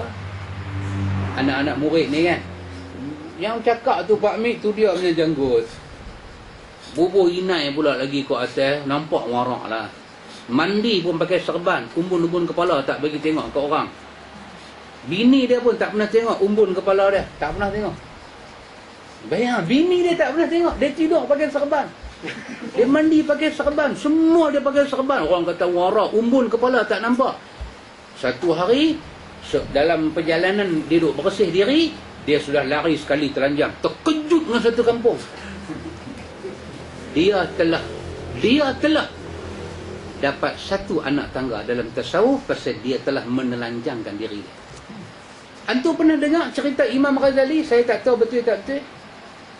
Tapi cerita ni masyhur dalam semua kitab Jawi tua. Imam Ghazali pernah kucuk pungkak unta? Ya. Imam Ghazali pernah kucuk pungkak unta. Saya tak tahu cerita ni nak ambil tak mana. Tapi semua kitab Jawi ada cerita ni. Semua ustaz pondok cerita benda ni. Tak Kelak TV pun cerita juga. Imam Ghazali satu hari nak buang hati dia tu, nak bagi tawaduk. Dia tengok kiri, tengok kanan, orang tak nampak. Dia pergi kucuk pungkak unta. Habis macam mana orang boleh tahu dia kucuk pungkak unta sedangkan dia tengok kiri, tengok kanan tak ada orang? Cerita tu. Cerita tasawuf tu punya kotak. Kalau kata makan ayat kita kata sekali-sekala kita minum air kecil unta, dia kata weh. Ada pengotok dia kata, daripada minum air kecil unta biar aku isap okak. Tapi dia boleh cerita pergi kucuk pungkak unta. Dia cerita Imam Ghazali dalam perjalanan nak bersih diri. Imam Ghazali dalam perjalanan bersih diri, dia sudah semayang satu semayang. Abang Imam Ghazali duduk di belakang. Abang dia duduk belakang, pejam mata. Imam Ghazali jadi imam. Abang dia pejam mata. Saya tak tahu nak cerita mana cerita ni. Tapi dalam semua kitab kuning ada bab tasawuf. Tapi dia tak abang nak cerita mana cerita tu. Dia main lagu tu je. Qila wa qala. Dia pun kata, kita pun kata. Abang dia pejam mata. Habis bagi sembahyang, dia tengok abang dia pejam mata. Dia tanya kat abang dia, abang apa pasal? Saya dah baca silap ke? Abang dia kata, hang tak ada silap. Hang sembahyang semua betul. Tapi bila aku buka mata, aku nampak belakang baju hang penuh dengan darah. Abang Imam Ghazali. Imam Ghazali tersandar. Dia kata, Masya Allah, kasyaf abang aku. Pasal apa? Masa tengah dia semayang, dia tengah selesaikan fik nifas untuk orang perempuan.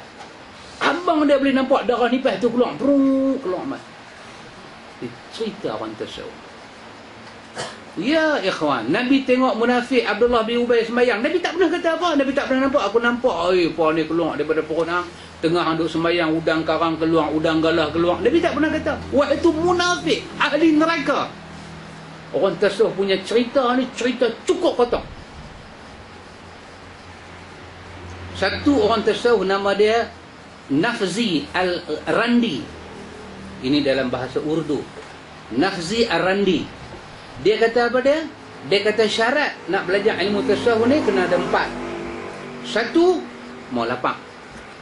Kena lapang. Sekali saya cerita, mereka lapang bukan macam kita lapang. Mereka lapang sampai 6 bulan tak minta kedarah apa. I'tikaf orang tasawuf ni masuk awal bulan Rejab, keluar 10 Muharram. 6 bulan 10 hari dia punya i'tikaf. Makan tak, minum tak mampu.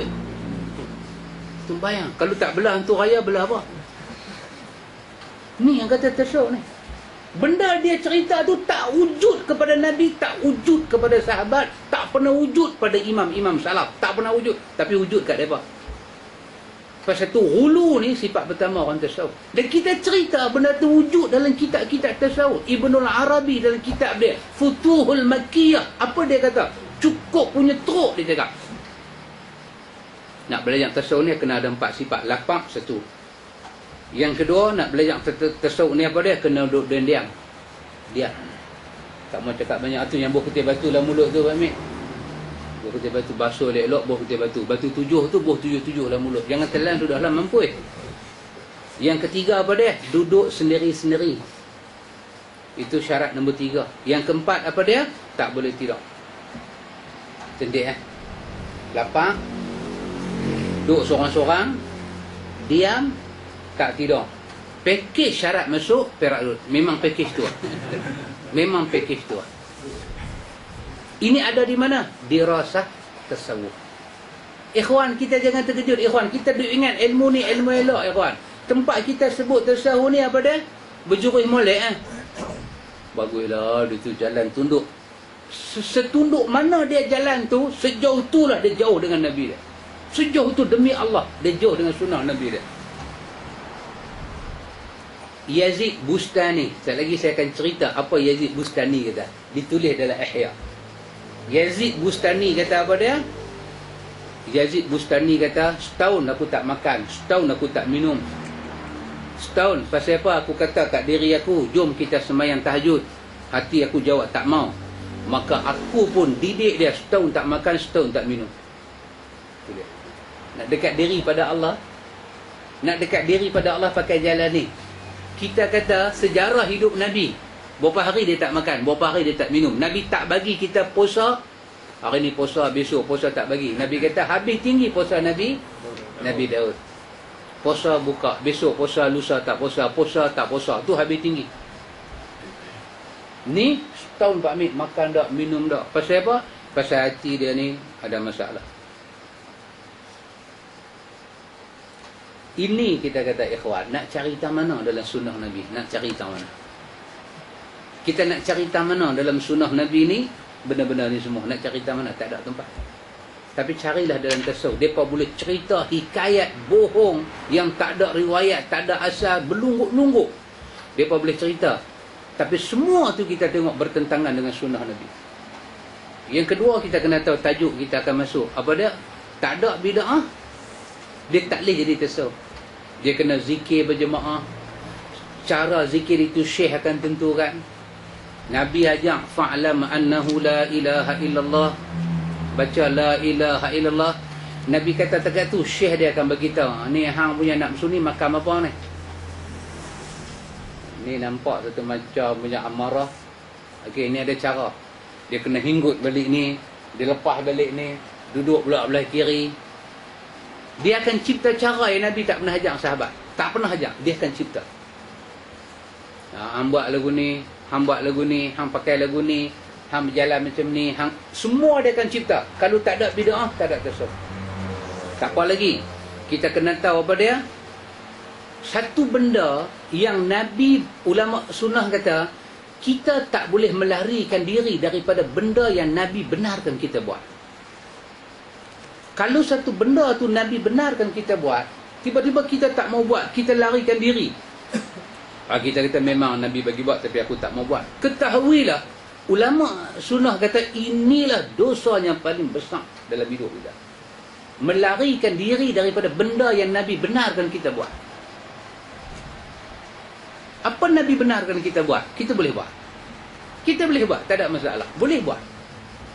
Tapi orang tasawuf ni, Tuk guru mereka ni dalam Tabaqat Sya'rawi ni, dalam Tabaqat Sya'rani ni, dalam kitab dia Tabaqat Sya'rani dia cerita, kami ni orang sufi ni, benda tu halal belum tentu kami boleh buat. Dia bawa contoh. Apa contoh dia? Sya'rani kata, aku belajar dengan syekh aku. Sya'rani kata dalam Tabaqat Sya'rani, buku dia, aku belajar dengan syekh aku tak bagi aku makan daging walaupun sebiji sawi. Daging tu punya besar biji sawi. Jangan makan.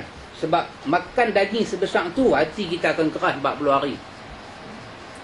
Allah maaf ni. Kita duk minta kedarah hari-hari.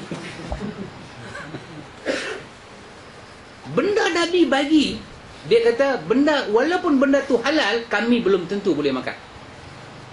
Quran kata halalan thayyiban. Belum tentu kami orang tasawuf boleh makan. Kami orang tasawuf tak makan daging. Walaupun sekecil sawi, biji sawi. Kecil lah, kita kata buka kacang bendi tu punya biji kecil-kecil ya. Makan banyak tu pun 40 hari hati kami rosak. Jadi nak makan apa? Vegetarian lah, Yahudi ya. Pemakanan ala Yahudi. Benda sembelih tak boleh makan.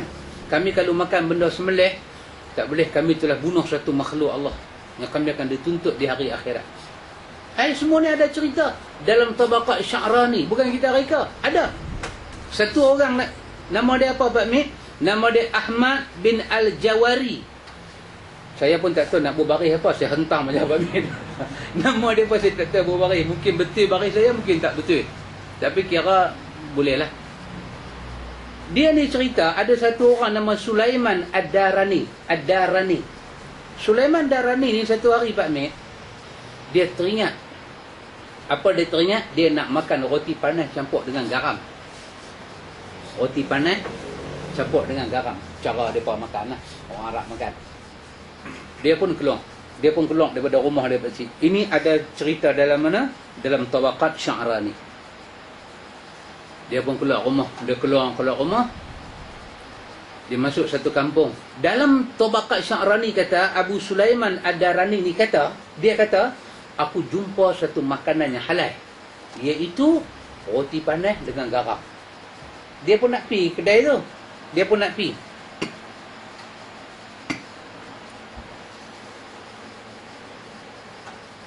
Macam kita lah kan. Orang tengok Tok Guru mai. Tok Guru takkan nak bagi Tok Guru kan. Takkan nak bagi Tok Guru beli. Belanja. Dia pun tengok apa nama benda dia nak makan tu wujud. Dia pun koyak cicah roti panas dengan garam. Dia kunyah satu-satu. Tengah dia kunyah satu-satu tu tak habis. Dia ludah.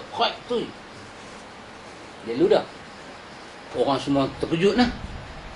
Dia kata apa? Dia kata, ya Allah, terimalah taubat aku. Ya Allah, terimalah taubat aku. Pasal apa? Dia kata sesungguhnya nak makan roti campur garam tu, yang tu nama dia fikir dunia. Maka dia telah lalai daripada ingat Allah Ta'ala. Maka dia kena bertaubat daripada makan. Kata Ahmad Al-Jawhari, sejak daripada tu aku tengok sampai dia mati, dia tak makan dah garam dengan roti. Mungkin balai rokok lah kot. Lagu ni punya cerita dah lah. Nabi kita, orang bagi susu, Nabi minum susu. Orang bagi roti, Nabi makan roti. Yahudi pergi masak kambing, ambil belah paha, pergi panggang, panggil Nabi, bismillah, Nabi makan. Kan? Aisyah tanya kat Nabi, ya Rasulullah, puak-puak Yahudi ni, mereka bagi kita duk makan ni, mereka sembelih baca bismillah kan? Apa Nabi jawab dalam hadis Bukhari? Mereka tak baca bismillah, masa makan hang baca lah bismillah. Tengok Nabi jawab lah kata. Ni kalau puak-puak ni ludah pula. Perjalanan mereka tak ada sunnah Nabi. Satu orang nama Abu Turab. Saya tak tahu lah panggil Abu Turab lah tak ada. Nak berbaris tak kerti. Abu Turab. Nama dia Abu Turab. Ini cerita dalam ni lah. Dalam kitab Tabaqat Sya'rani. Abu Turab. Abu Turab ni apa cerita dia? Dia ni, dia nak makan roti dengan telur. Roti telur lah kot. Kan? Nah, dia nak makan roti dengan telur. Jalan. Jalan Mbak Mit, dia masuk kampung. Sama macam tadi ni. Dia kata apa? Aku jumpa satu kampung yang halal. Aku nak makan lah. Tengah-tengah dia pergi kedai nak makan, tiba-tiba 2-3 orang main sudah kepak tangan dari belakang. Dia kata, Denny duduk sebelah pencuri tadi ni. Lepas tu dah silap orang lah kot. Ada mana kedai kena rompak tu, dia nampak muka macam pelanduk dua serabah. Dia kata, Denny yang lari dengan pencuri tadi. Hak pencuri kita tak dapat, dia dapat Denny pun jadi. Dia pun sedekah dia. Dia duk kena sedekah ni siapa dia? Abu Turab. Dia kena sedekah ni, dia pada sedekah, dia kira. Dia kata 70 kali aku kena tumbuk. 70 pukulan, berdebu, aku kira. Matematik dia bagus. Dia kira, berdebu, bagi betul-betul punya. Habis, dia kena 70 tersandak. Dalam tersandak tu, mai satu orang. Dia kata, bukankah entah ni Abu Turab An-Nakhshabi? Bukankah hang ni Abu Turab An-Nakhshabi? Kawan dah kena 70 pukul, pening satu macam. Dia pun jawab, ya aku. Allah, dia kata hang ni Tok Guru besar. Dia tu pernah tengok YouTube dia lah kot. Angkat dia, buat pergi ke rumah. Bila sampai kat rumah, kawan tu lap semua. Kawan tu hidang dekat dia roti dengan telur. Macam dia ingat tadi ni. Kawan tu bagi roti, bagi telur. Dia tengok roti dengan telur. Dia Menangis dia angkat tangan, ya Allah, aku bertaubat. Rupanya, ya Allah, aku ingat benda halal saja nak makan. Nah, hukum aku 70 pukulan baru aku layak makan. Baru dia makan setelah dia alami hukuman Allah kerana ingat roti dengan telur. 70 kali punya kena tumbuk, baru halal dia makan benda halal. Apa punya jalan ni semua ni? Apa punya jalan ni semua ni? Abu Khair Asqalani. Abu Khair Asqalani. Ini semua nama mereka dalam tabaqat Sya'rani. Sya'rani. Dia ada Sya'rani, ada Sya'rawi. Ni Sya'rani. Abu Khair ni, dia setahun Pak Mit teringin nak makan ikan. Setahun tak dapat. Setahun nak makan ikan. Dapatlah ikan. Mungkin dia duduk di kawasan Sahara ke. Laut susah kan? Memang tak ada ikan lah. Kalau ada pun ikan patin je lah. Oh, dapat ikan tu seronok berarti. Masak apa lebih kurang 3 rasa bagi. Bismillah. Dia pun cubit lah. Cubit tu, ujung ni sudah kena tulang. Ujung ni sudah kena tulang ikan. Dia lepas dengan isi ikan tu. Astaghfirullahalazim. Astaghfirullah. Kawan istighfar. Ya Allah, sekarang ni aku bertaubat. Kerana teringat nak makan ikan saja, hang cucuk aku di dunia. Apatah lagi kalau aku ingat semua dunia, hang nak azab aku akhirat lagu mana. Tinggal ikan tu. Itu dia. Tasawuf. Betul lah Imam Syafi'i kata apa tadi? Dia belajar waktu pagi, tak sampai orang bang lohong, nanti jadi bodoh. Betul. Tak apa kalau bodoh takat tu. Saya ambil sikit. Apa kata satu orang tasawuf yang sangat terkenal, bila dia tasawuf ni sangat terkenal, nama dia Ibnu Arabi. Tadi kita dah cerita cara mereka berjalan, cara mereka zikir, cara akhlak mereka, cara mereka pandang dunia. 6 bulan tak makan, 6 bulan 10 hari etika masuk dalam masjid. Ibnu Arabi dalam kitab dia Futuhatul Makkiyah, apa dia kata? Ini Imam Ghazali ada ulang dalam Ihya. Apa dia kata? Sampai satu peringkat, mereka ni semua tak ada ilmu salaf ni semua. Mereka sifat 20, falsafah, tasawuf, bid'ah kerja mereka. Apa dia kata? Dia kata al-abdu rabbun wa rabbun abdun. Ya laita syi'ri minal mukallaf. In qulta abdu fazalika rabbun, in qulta rabbun fa anna yukallaf. Dia cakap begitu. Nama dia Ibnu Arabi. Ada lagi satu Abu Bakar Ibnul Arabi. Yang tu ulama sunnah. Nama dia Abu Bakar Ibnul Arabi. Yang ni Ibnu Arabi. Jangan silap lah. Ini tasawuf gila ni tasawuf. Ini tasawuf tegarnya. Dia kata dia belajar semua. Orang tasawuf kata dia ni makam tinggi, makam dia tinggi. Yang tak dapat dicapai oleh makhluk yang terbang dan makhluk yang berjalan kaki. Makhluk mana Pak Mi? Orang terbang pun tak boleh capai, yang berjalan kaki pun tak boleh capai. Makam dia tu tinggi. Kalau dia main Pulau Pinang, dia tidur kampung makam. Satu makam yang cukup tinggi. Apa dia kata? Dia kata al-abdu rabbun wa rabbun abdun. Dia kata Tuhan hamba itu Tuhan, Tuhan itu hamba. Ini saya kata tasawuf ni cukup kotor. Satu ilmu cukup kotor. Imam Syafi'i kata apa tadi? Balik bertemu Allah Ta'ala dengan dosa, tipu, dosa, macam-macam dosa ada dalam ni kan? Macam-macam. Tak apa lagi daripada balik bertemu Allah dengan benda-benda macam ni. Belajar sifat 20, belajar sufi, belajar tarikat, last sekali cakap lagu ni. Hamba itu Tuhan, Tuhan itu hamba. Ya laita, aduhai dia kata. Apalah dia kata? Syi'ri minal mukallaf. Syi'ri minal mukallaf. Apa semua ni dia kata? Siapa nak bagi tugas ni? Kita manusia kan ada tugas semayang, berkeluar zakat, beriman. Dia kata hamba itu Tuhan, Tuhan itu hamba. Aduh dia kata, nak semayang macam mana ni? Boleh faham bahasa dia? Hamba itu Tuhan, Tuhan itu hamba. Dia kata, ya laita syi'ri. Maksud dia mengeluh lah. Aduh, dia kata, siapa yang pergi bagi tugas ni? Tugas apa? Tugas nak sembahyang lah ni. Macam mana nak sembahyang? Hamba tu Tuhan, Tuhan tu hamba. Lah macam mana nak sembahyang? Boleh nampak ikan? Ustaz nampak ikan? Macam mana nak sembahyang? Dia kata, in qulta abdun fazalika rabbun. Kalau hang kata hamba kena sembahyang, nak sembahyang lagu mana? Hamba tu Tuhan. Dia kata, fa anna yukallifu. Kalau hamba dah jadi Tuhan, Tuhan dah jadi hamba, siapa pibuh kerja ni semua ni? Tak sembahyang ni. Ibnu Arabi. Siapa dia? Depa panggil dia ni Sultanul bukan. Apa nama dia? Dia ada dia punya gelang dia. Apa panggil? Fuqaha. Ada satu gelang. Dia di kalangan orang tasawuf ni dia ada satu gelang. Satu gelang dia ada. Dulu saya rajin duk hafal dan ni tak apa nak hafal dah Abang Amir. Apa dia kata Abang Amir? Tengok. Ni saya last punya baca. Banyak kalau nak baca banyak saja bagi tahu yang kata tasawuf ni kemujud dari mana. Dia kata apa dia? Dalam kitab dia Fusulul Hikam. Jaga hikam nah.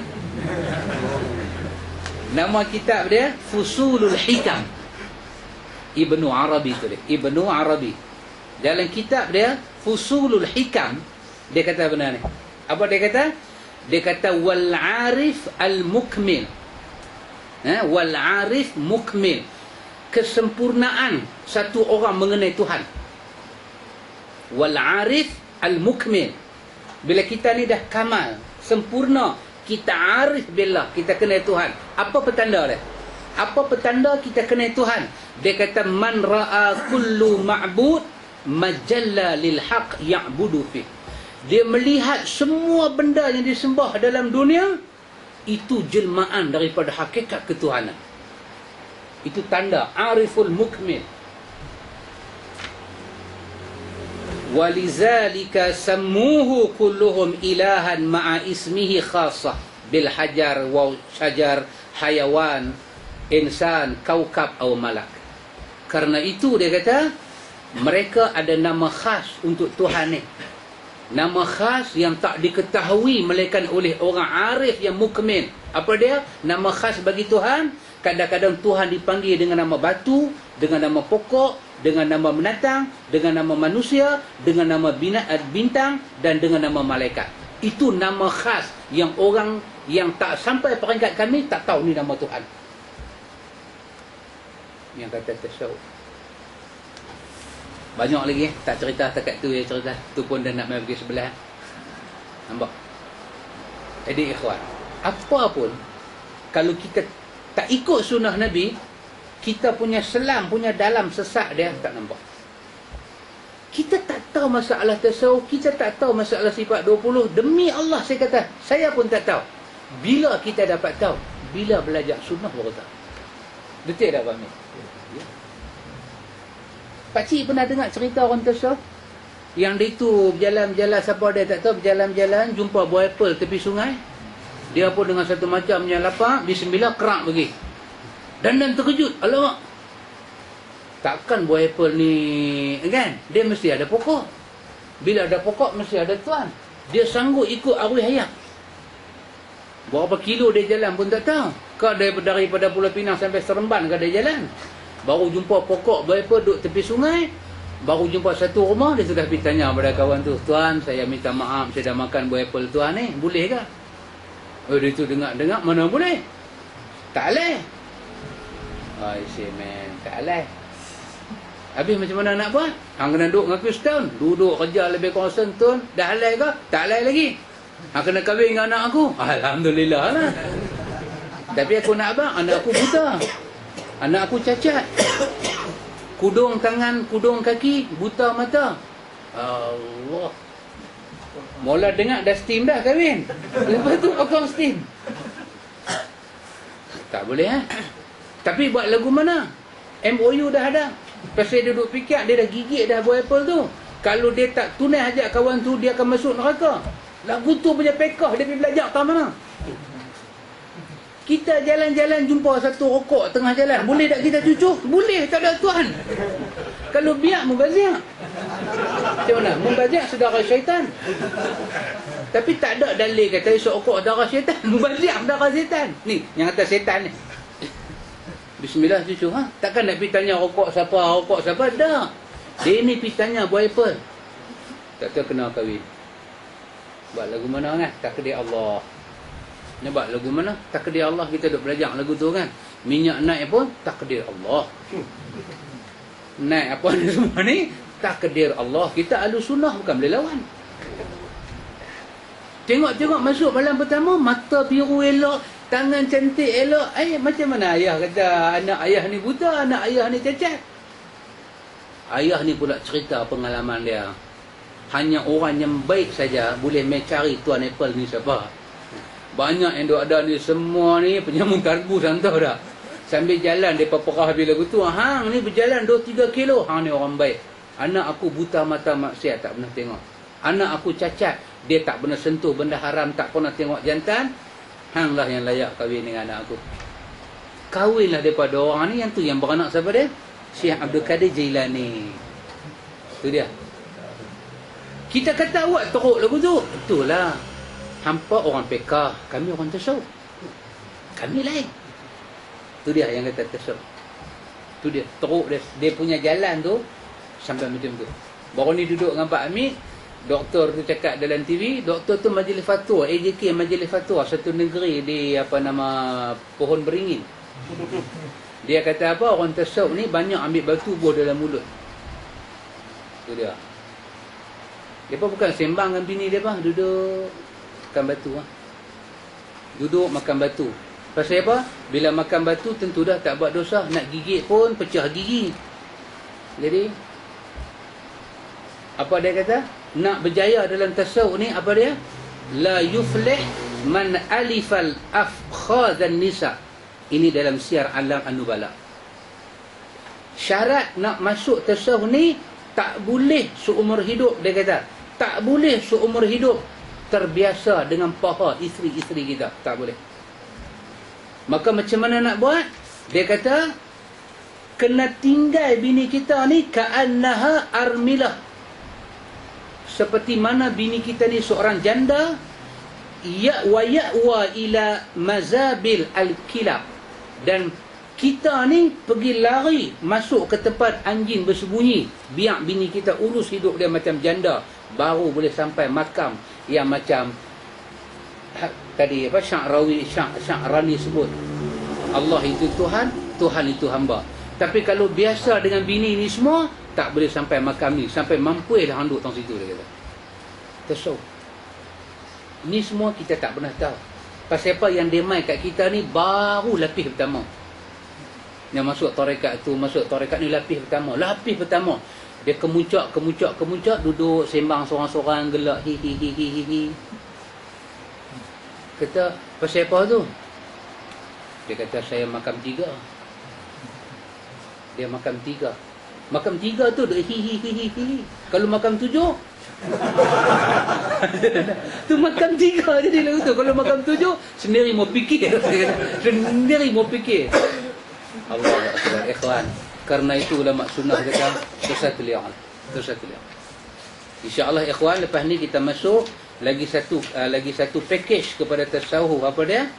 Bid'ah. Ini pun satu lagi Pak Mid, bid'ah. Dia pun kata bid'ah ada dua, satu bid'ah dalalah, satu bid'ah hasanah. Kita kata depa tahu macam mana, depa kata Imam Syafi'i ada kata pula tu.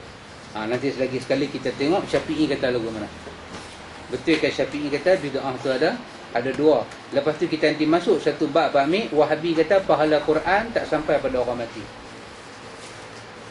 Lepas tu dia mai kenduri arwah pula Pak Mid. Lepas tu dia mai talqin mayat pula. Kita tengok.